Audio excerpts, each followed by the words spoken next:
Welcome back. New questions and frustrations today after President Trump gave his first primetime address since the start of the war with Iran, but delivered very few details about how the war could wind down.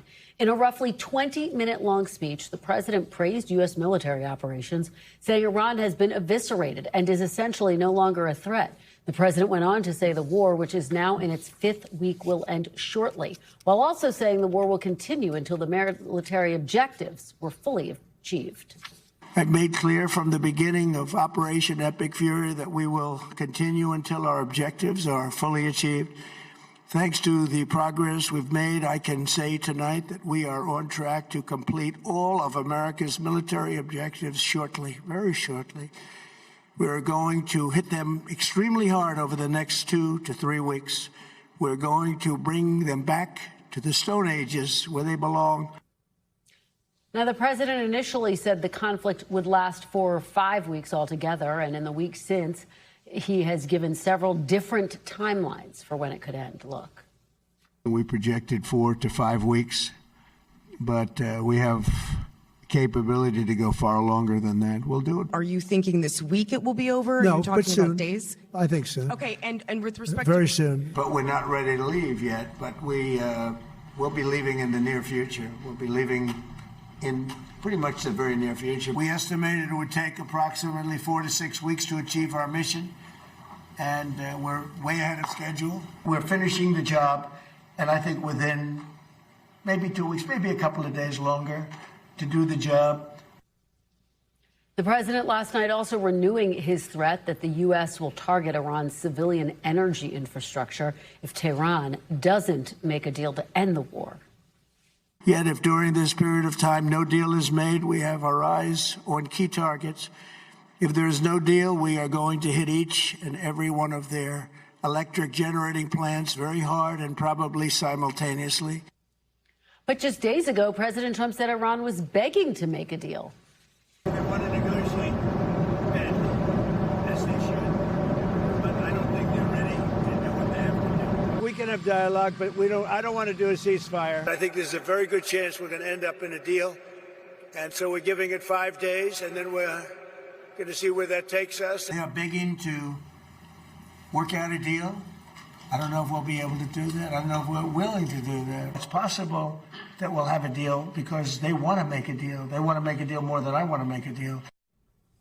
President Trump's remarks also doing little to ease the concerns about the future of the Strait of Hormuz, that critical shipping lane for 20% of the world's oil. Instead, the president telling countries that use the Strait of Hormuz that they should be the ones responsible for securing it. The countries of the world that do receive oil through the Hormuz Strait must take care of that passage. They must cherish it. They must grab it and cherish it. They can do it easily. We will be helpful, but they should take the lead in protecting the oil that they so desperately depend on. And in any event, when this conflict is over, the Strait will open up naturally. It'll just open up naturally. But for several weeks now, the president has been delivering mixed messages on whether the Strait needs to be open before the war can end and whose responsibility it is to secure it. Mr. President, when will the Navy start escorting tankers to the Strait? Numerous countries have told me they're on the way. We have some that are really enthusiastic. They're coming already. They've already started. Well, we don't need too much help, and we don't need any help, actually. You know, at a certain point, it'll open itself. At a certain point. What about the Strait of Hormuz? Who's going to be in control of that? That'll be opened very soon if this works. How soon? And who's in control of it? Will Iran still be able to control the flow of oil? Be jointly controlled. By whom? Maybe me.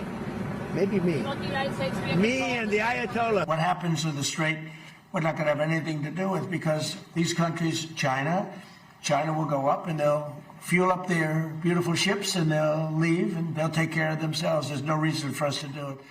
Meanwhile, it was a volatile day for the markets today, the Dow ultimately closing relatively flat. Joining me now is NBC News senior White House correspondent Garrett Haake, NBC News business and data correspondent Brian Cheung, and NBC News senior national security correspondent Courtney Kube. Thanks to all of you for being here. So, Garrett, let me start with you. Take us behind the scenes of the strategy of this address. What are administration officials saying about what he hoped to accomplish, and do they feel like he did it?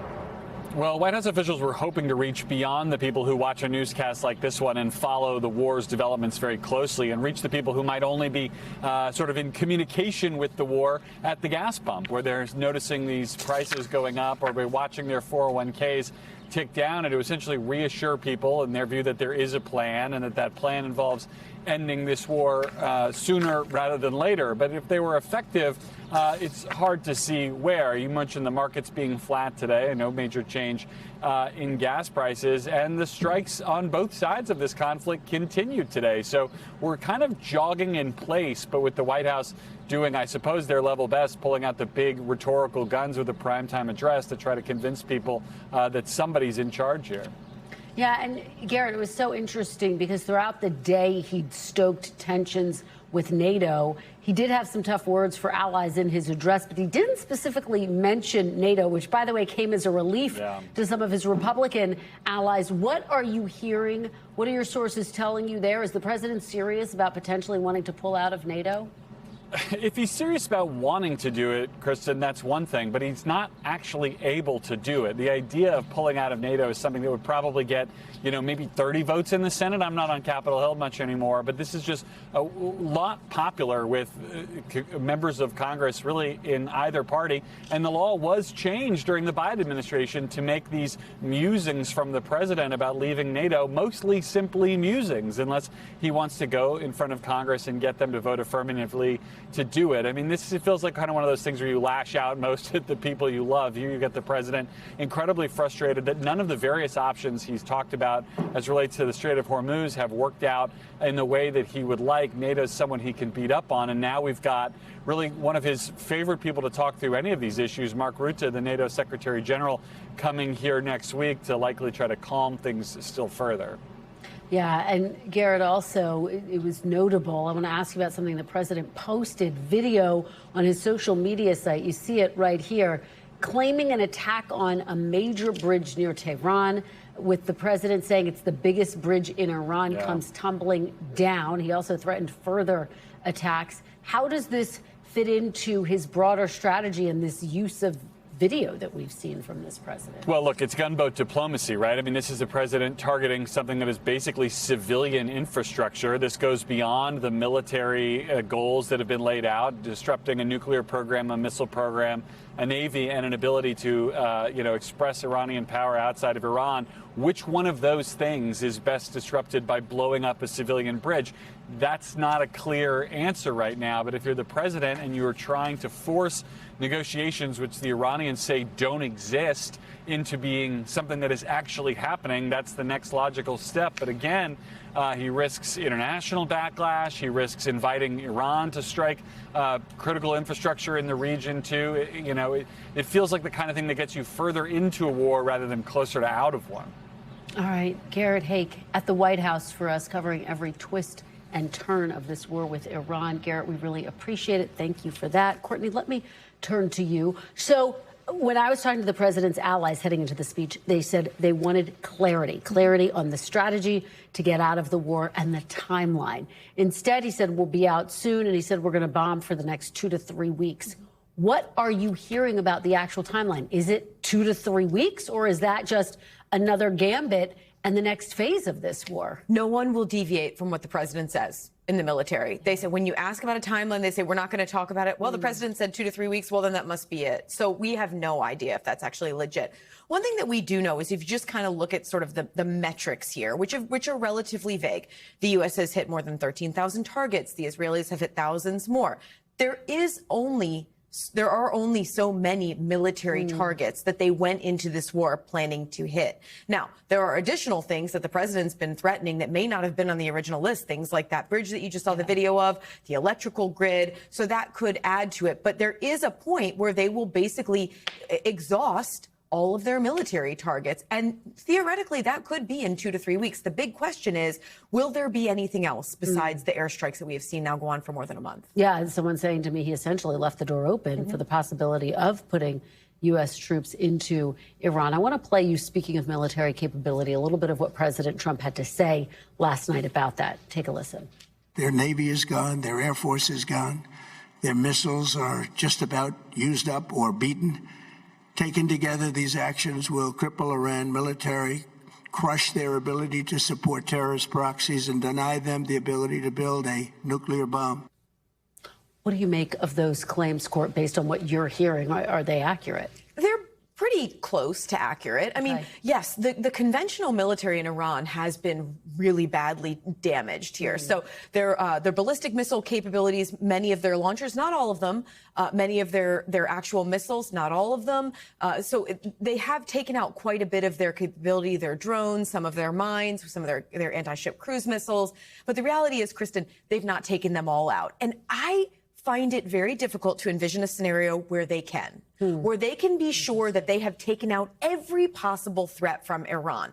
You know, what's remarkable to me is we've actually had the Secretary of State, National Security Advisor Marco Rubio, lay out the objectives here. And I kind of thought we might hear that from President Trump last night when he said not just the objectives of taking out their Air Force and the Navy and the things that they've been repeating, but the idea that they have an objective here to decimate the conventional force enough that Iran can't defend a nuclear program anymore. So the idea is if the U.S. or the international community were to see Iran trying to produce a nuclear weapon, then the U.S. or the Israelis or whomever it is could go in and they could strike that facility again, as we saw last June. If there's no air defenses, if there's no missiles, if there's no drones, or at least that's been decimated to a large extent, then that really makes it difficult for them to pursue a nuclear weapons program. But they aren't explaining that to the American people. And Marco Rubio is the only one who's really made that clear here. Well, and you just made it very clear. It's fascinating to hear that piece of analysis of what this strategy is. Courtney, thank you so much. Great to see you, as always. Brian, let me turn to you. Let's talk about what we saw in the markets. A really volatile day after the president spoke. We saw stocks go down. We saw gas prices spike. What do you make of the volatility that we saw? We should note that the Dow did end largely flat. Yeah, it did. And I think that when you started off at the market open at 9:30, it looked like it was going to be a nasty day on Wall Street. Things seemed to reverse around some of the news that Iran might be working with Oman on some sort of opening of the Strait of Hormuz, some protocol by which ships could go through there. Again, not much detail on that, but nonetheless, it did help these markets drift to not only a decent, I would say, flat close on the day, but also for the week, because I should point out there is no trading tomorrow because of Good Friday. But nonetheless, this snaps essentially the 5-week losing streak that we had seen on at least some of the other markets like the S&P 500. It had been really bad out there. So you could read that simply as markets feel more optimistic than they did in at least the 5 weeks prior to that about an end to this war in Iran. But I should point out that oil markets are not reacting the same way. Prices continue to rise today after rising over the course of the 20 minutes that the president spoke last night. WTI crude oil barrels I saw were around $111. That is up over $11 from where they were at the beginning of this week, Kristen. Oh, really notable. And let's talk about gas prices. The national average now at $4.08 a gallon today. How much higher, Brian, should consumers expect gas prices to go? Yeah, well, look, the quick math here is that for every $10 a barrel of oil increases in price, that usually amounts to about 25 cents per gallon at the price of the pump that we pay. So if you consider that a barrel of oil rose $10 over the course of this week, then you would say, okay, we've already seen the average gas price rise by about 5 to 6 cents. So that could imply another 20 cents from here. So really $4.25 is where this potentially could go. But again, could those headlines reverse in the beginning of next week if that off ramp does appear to be a bit more substantial? We'll have to see. Yeah, we will have to see for sure. I do want to play you a little bit of what the president said yesterday about the Strait of Hormuz, which is obviously impacting these prices. Let's take a look. I'll get your reaction on the other side. The United States imports almost no oil through the Hormuz Strait and won't be taking any in the future. We don't need it. We haven't needed it, and we don't need it. When this conflict is over, the Strait will open up naturally. It'll just open up naturally. They're going to want to be able to sell oil because that's all they have to try and rebuild. It will resume the flowing, and the gas prices will rapidly come back down. Stock prices will rapidly go back up. What's your takeaway from that statement by the president? Yeah, well, the quick takeaway here is that the United States does have the ability to walk away from the Strait of Hormuz because the boats that usually traffic oil through that area don't usually end up at the United States. That is true. But what is going to be a lot more difficult is Iran's position on this. They have said very clearly they intend on keeping the Strait of Hormuz closed. And if anything, that they would essentially toll any boats that they would allow to go through there, having to pay millions of dollars, presumably, to the Iranian government. It's going to be hard to see, Kristen, the Strait of Hormuz traffic returning to those pre-war levels of about 110 per day. You see that we've rarely ever gotten through more than 10 boats in that area. And as long as that traffic remains substantially lower than it was prior to the war, that means oil prices are likely to remain elevated. Well, it's important context. Brian, Cheung, thank you so much for joining us. We really appreciate it on a really important day for the markets. We thank you for watching, and remember, stay updated on breaking news and top stories on the NBC News app or watch live on our YouTube channel.